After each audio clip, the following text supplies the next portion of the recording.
Hai, sahabat YT Artikel 2. Apa kabar kalian semua? Semoga kalian semua dalam keadaan sehat. Amin.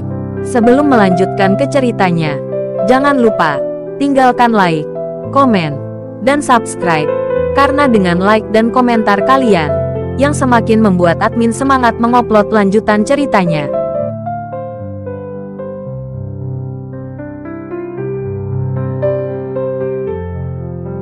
Episode 462. Kisah Aditya, anak bos besar yang berpura-pura miskin. Ridwan telah mengejar Mary selama bertahun-tahun, tetapi tidak pernah menerima jawaban. Ketika dia berumur 16 atau 17 tahun, Ridwan tergila-gila pada Mary. Semua pria memiliki mentalitas yang keras kepala. Semakin mereka tidak bisa mendapatkan seorang wanita, semakin bersemangat mereka untuk mendapatkannya. Untuk Ridwan, dia tidak kekurangan wanita cantik, tapi dia tidak pernah menyerah pada Mary. Tentu saja, begitu dia mendapatkannya, dia akan cepat bosan. Dia melihat wanita yang dia rindukan sebenarnya sedang duduk di dalam mobil Aditya. Ridwan sangat marah hingga dia merasa seperti jatuh ke dalam tong cuka. Ketika Mary melihat Ridwan akan berkonflik dengan Aditya, dia segera keluar dari mobil.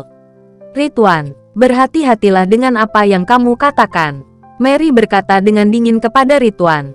Ridwan tidak tahan dengan sikap Mary yang dingin dan sombong. "Hei, saudari Mary, aku suka betapa dinginnya dirimu. Hei, menurutmu apakah aku telah kehilangan jiwaku?" Ridwan terkekeh, menatap Mary seolah dia tidak bisa berhenti. Mary merasa sangat tidak nyaman dipandang olehnya. Baginya, Ridwan telah meninggalkan bayangan psikologis. "Sebaiknya kamu menjauh dariku. Aku memperingatkanmu. Jika kamu menggangguku lagi, aku akan menghajarmu." Dengan keras, Aditya memandang Mary, dan dia tidak bisa menahan senyum sedikit pun. Aditya mengetahui kekuatan Mary dengan sangat baik. Dengan pedang lembut di tubuhnya, bahkan selusin pria tidak akan bisa mendekatinya. Jika Mary menghajar Ridwan, sangat santai dan menyenangkan, tapi Ridwan tidak mengetahuinya. Mary telah tinggal di Toraja selama beberapa tahun terakhir dan mempelajari keterampilan ini. "Haha, oke, ayolah, saudari Mary. Aku hanya suka dipukuli olehmu." Ridwan sangat kejam hingga dia bahkan mendekatkan wajahnya ke arah Mary. Bentak, watak Mary yang meledak-ledak bukanlah lelucon. Melihat wajah Ridwan mendekatinya, bagaimana Mary bisa mentolerirnya? Sebuah tamparan menghantamnya. Bodoh sekali. Ridwan mengertakkan gigi setelah dipukuli, dan wajahnya tiba-tiba menjadi panas. Bagaimana dia bisa membayangkan Mary benar-benar akan memukulnya? "Tuan muda Ridwan, apakah kamu terlalu pandai memanjakan gadis ini?" Pemuda kaya di sebelah Ridwan berkata. "Teman, tolong biarkan saja. Ini antara aku dan Mary." "Hehehe." Ridwan tersenyum tanpa malu-malu, mengambil satu langkah ke depan, dan berhadapan langsung dengan Mary dari jarak dekat. Mary merasa Ridwan menjengkelkan. Melihat dia mendekat, Mary secara naluriah mundur 2 langkah. "Ridwan, kenapa kamu tidak mundur?" Mary menatap Ridwan dan berkata dengan tidak sabar. Aditya berdiri di samping dan menyaksikan semua ini, dan dia tidak mengambil tindakan. Bagaimanapun, Mary menangani Ridwan dan temannya dengan terlalu mudah. "Mary, jangan malu-malu. Tuan Ridwan sangat sabar terhadapmu." "Terserah aku. Apakah kamu yakin aku akan membunuhmu hidup-hidup?" Pria itu Bernadani memutar matanya yang menyebalkan dan berkata di samping. "Apa yang baru saja kamu katakan? Jika kamu berani, katakan lagi." Mary benar-benar tidak sabar dan berjalan ke arah Dani. Dani benar-benar tidak tahu betapa kuatnya Mary. Mary baru saja menamparkan Ridwan, dan Dani mengira itu hanya Ridwan yang memberi jalan kepada Mary. Melihat Mary berjalan, Dani tertawa, lalu berkata, "Kenapa? Kamu masih ingin memukulku?" "Sudah kubilang Mary, keluargamu semua ada di tempatku. Jalin hubungan baik dengan Tuan Ridwan, dan perlakukan keluarganya dengan baik. Ada manfaatnya juga." Tiba-tiba, tubuh Mary sedikit gemetar. Bagaimana mungkin dia tidak mendengar ancaman dari Dani? Dan dengan seringai di wajah Ridwan, dia jelas setuju dengan kata-kata Dani. Anggota keluarganya semuanya ada di Jakarta, dan justru karena itulah Mary tidak sepenuhnya memutuskannya. Kota Jakarta. Aditya dapat mendengar dengan jelas dari samping. Dia tidak bisa menahan perasaan terharu di dalam hatinya. Ternyata kampung halaman Mary ada di Jakarta. Dan Ridwan serta Dani juga berasal dari Jakarta. Sejarawan kota meninggalkan kesan mendalam pada Aditya. Jadi ketika berbicara tentang Jakarta, Aditya secara naluriah tertarik. Hei, Tuan Dani, tolong jangan menakuti saudari Mary seperti ini, oke? Saya sangat peduli padanya.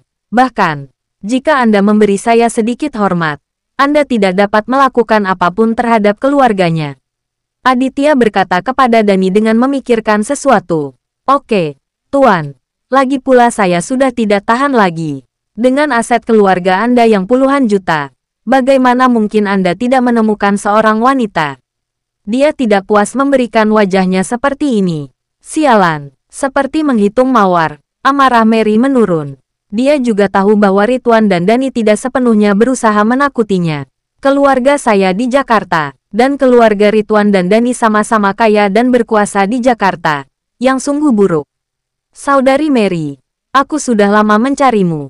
Ternyata kamu datang ke kota Manado. Jadi, kembalilah ke Jakarta bersamaku hari ini.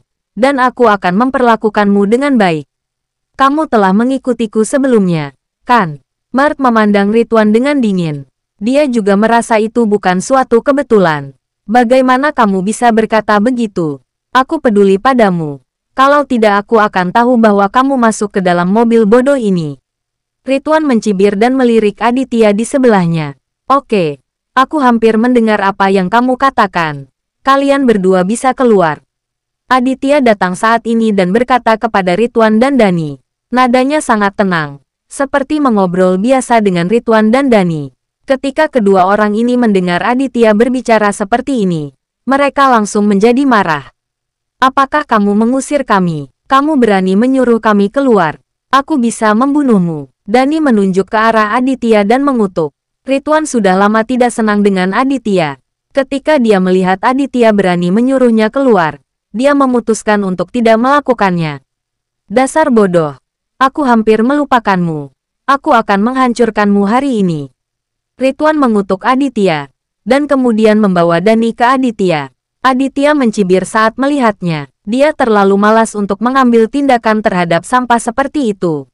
Tetapi kedua orang ini harus mengacungkan senjatanya. Dan Aditya benar-benar tidak bisa berbuat apa-apa terhadap mereka. Kalian berdua ingin merasakan bagaimana rasanya dianiaya, kata Aditya dingin. Tuan muda Ridwan, saya benar-benar melihat bahwa orang miskin sangat pandai berpura-pura sekarang. Dani melirik Aditya dan kemudian berkata kepada Ridwan. Ridwan juga segera mengerutkan bibirnya dan berkata dengan nada meremehkan. Siapa bilang bukan itu masalahnya? Kamu mengendarai Audi tua yang lusuh. Apa-apaan? Ini kalau bukan pakaian yang jelek. Punya uang untuk mengendarai mobil bagus. Kenapa kamu tidak mengendarainya saja? Hanya yang biasa. Bukankah menarik untuk berdandan seperti ini? Dani mendekati Aditya saat ini dan berkata kepada Aditya dengan tatapan arogan. Bersambung.